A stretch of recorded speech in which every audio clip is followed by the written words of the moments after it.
Hello, नमस्कार सखींनो. उज्ज्वलाच kitchen कट्ट्यामध्ये आपल्या सर्वांचं मनापासून स्वागत. हे बघा, आज आपण हा पदार्थ बनवणार आहोत. बघा, 1 वाटी बेसन पिठापासून आपण बनवलेला असा नाश्ता एकदम टेस्टी हा बनवलेला आहे. तर तुम्ही नक्की एकदा ट्राय करा आणि तुम्हाला आवडला असेल तर लाईक, शेअर आणि सबस्क्राईब नक्की करा. सबस्क्राईब केले म्हणजे रोजचे नवीन नवीन रेसिपीचे व्हिडिओ तुम्हाला पाहायला मिळतील. आणि हे कसं बनवलं तर त्यासाठी पूर्ण व्हिडिओ पहा. तर हे पहा, आज आहे ना आपण छान असा वेगळा नाश्ता तयार करणार आहोत 1 वाटी बेसन पिठापासून. टेस्टी असा तुम्ही नाश्त्याला पण करू शकता किंवा डिनरला पण करू शकता.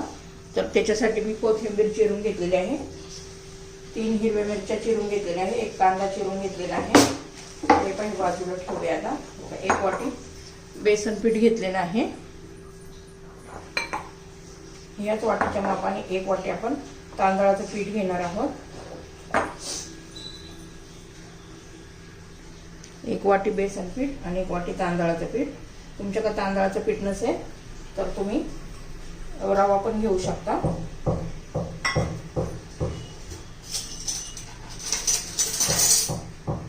त्याच मापाने त्याच वाटीने 1 वाटी पाणी घालायचं आहे.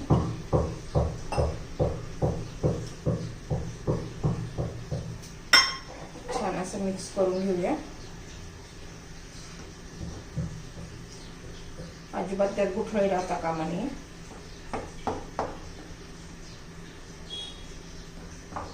थोडं कमी जास्त पाणी लागू शकतं.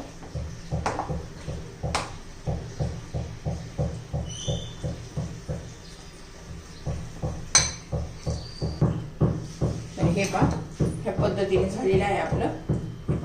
एकदम मऊसूद असं झालेलं आहे, अजिबात त्याच्यात गाठ झालेली नाहीये. आता चवीनुसार मीठ घालून घेऊया.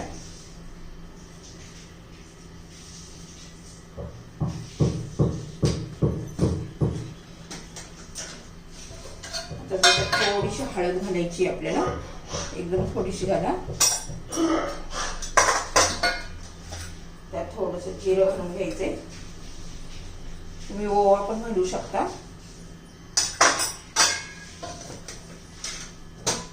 सगळं व्यवस्थित मिक्स करून घेऊया. मीठ, हळद आणि जिरं.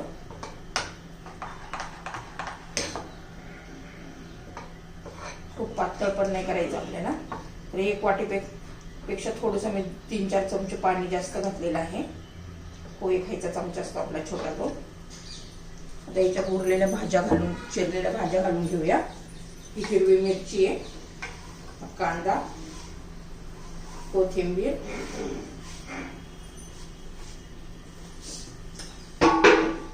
हे सर्व आपण व्यवस्थित मिक्स करून घेऊ.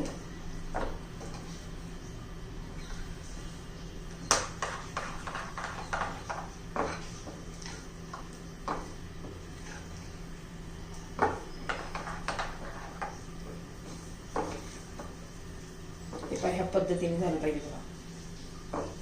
आता आपलं हे तयार आहे. हे 2-3 मिनिटं जरा असंच ठेवून देऊया.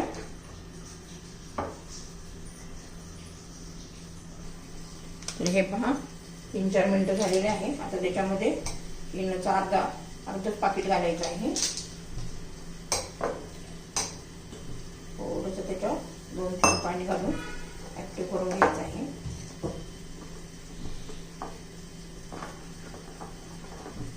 आता एकदा काही इनो घातला की पटपट प्रोसेस करून आपला नाश्ता बनवून घ्यायचा आहे. हे बघा, हलकं फुलकं झालेलं आहे.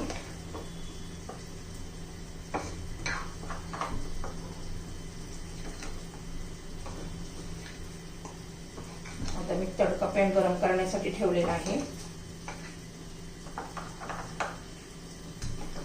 मुलं पण छान असं आवडीने खातात हा नाश्ता.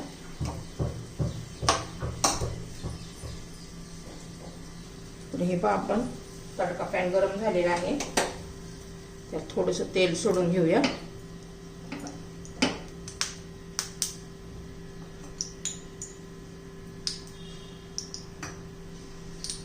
आता त्याच्यामध्ये आपण हे बॅटर घालून घेऊया.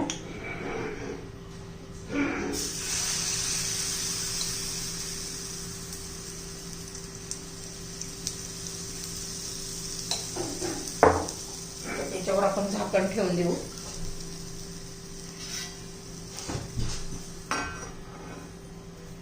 2 मिनिट. तर हे पहा मी झाकण काढून घेतलेलं आहे. छान असं बघा वरून सुकलेलं आहे एकदम मस्त.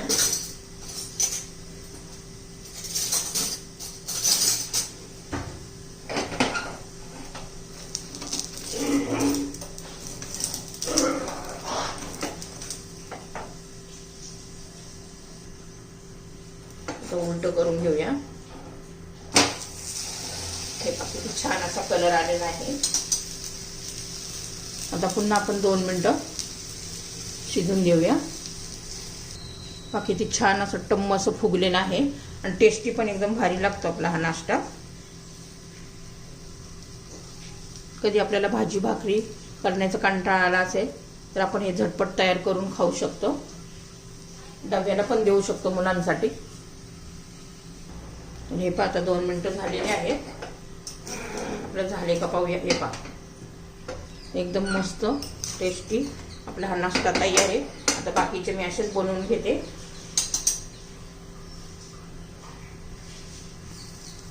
तर हे पहा दुसरं पण घालून घेतलेलं आहे. आता झाकण ठेवूया. तर हे पहा आपलं बनून झालेलं आहे. आपला हा नाश्ता तयार. तर हे पहा आपला संपूर्ण नाश्ता तयार झालेला आहे. मस्त असं बघा एका वाटीमध्ये एवढे 5 कबाब तयार झालेले आहे. याला काय नाव द्यायचं ते तुम्ही देऊ शकता. छान असा नाश्ता तयार झालेला आहे. एखाद्या चटणी बरोबर किंवा तसं म्हटलं तरी तुम्ही खाऊ शकता.